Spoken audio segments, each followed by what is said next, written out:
Well, the short answer for how long it takes to submit an offer is probably around about 10 minutes. Obviously, things are a little bit more complicated than that, and we would always recommend people to try and get themselves in an unconditional position because that is going to get you the best chance of securing the property.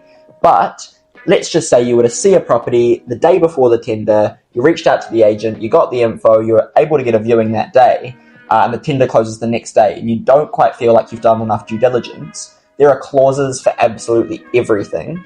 And one of the most important ones to know is due diligence, because that pretty much covers you for anything. But the downside to that being it is a very onerous condition, and so vendors don't look at it favourably. And so we often recommend to actually get a bit more specific with the conditions and really point out what it is you're trying to look for before confirming on the property, just so that the vendor has a better idea of what you're looking into. If you haven't done all of your due diligence before making an offer, and this might be, as James was just saying, you've only just seen the property the day before the tender closes, there are conditions for everything. So it's either a due diligence clause. As James said, that can be seen as pretty onerous from the seller because they don't really know what it is that you want to be looking into. But we can put building report clauses there, we can put finance, we can put lawyer approval.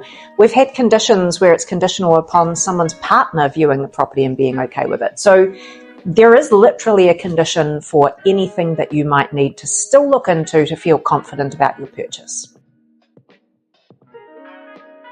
Sellers certainly do consider conditional offers, especially in a market like we're in at the moment, where we can often be working with 1, 2, or even no groups come tender. So in a market like this, conditional offers are looked at. Any offer is celebrated. Every offer is celebrated at the moment. And of course, an unconditional offer puts you in the best possible position, even if your price is lower than a higher offer that is conditional. But important to know that sellers are keen to see offers, even if they're conditional. This can happen a fair amount. Tenders do tend to close on a Thursday, and so if properties have come on at the same time, then they may well have the same closing date.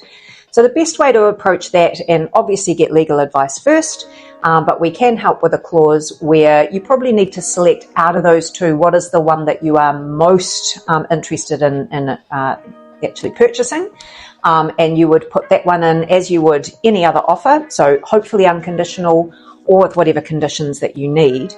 For the other property, you would have a condition in your offer, which is that this offer is conditional upon you not being successful with another offer that you've made on whatever that address is. And that means that you're not going to get the call from both agents to say, congratulations, you got the property, and then you end up buying two. Probably not ideal. So there is wording you can put in there, which is that it's conditional on you not getting the other one, which means that you can have a foot in both of those processes, which in a market like this, it could be that you are the only offer the seller is even considering. So it's well worth doing if you have got a few properties that would fit the bill and you're interested in.